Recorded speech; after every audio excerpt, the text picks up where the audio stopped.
پاشان کەوتمان لا إله إلا الله اعترافە بەوەی کە تەنها خوای گەورە کردگار و پەروەردگارە و مافی یاسا و ڕێسا داڕشتنی هەیە.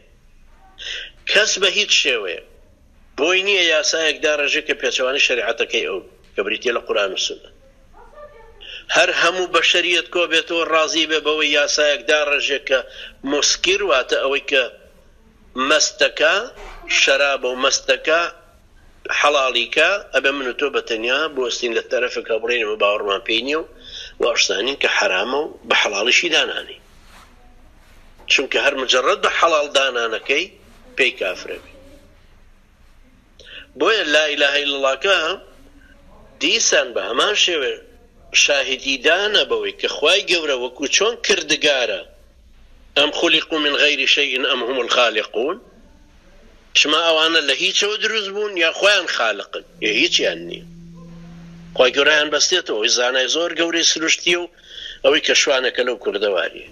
ئەمەش عەقڵی پێشکەیان یاڵێ باشە ئەم خولقوا من غەیری شەی ئەم هم الخالقون، خۆ خۆیان خەڵقیان نەکردو، ئەم خەلق السەماوات والأرض خۆمەش نییە، ئەمووی لە سوورەی فاترایە. چۆن خوای پەروەردگار باوەڕمان وایە کردگار و زانا و دانایە، چۆن باوەڕمان وایە کە خوای گەورە خوایە و ئەبێ عیبادەتەکان بە دڵ و بە زمان و بە کردەوە بۆ ئەوی ئەنجام بدەین، باوەڕیشمان وایە کە تەنها خوای پەروەردگار مافی تەشریع و حکم و داوەریکردنی هەیە کە قەزاوەت.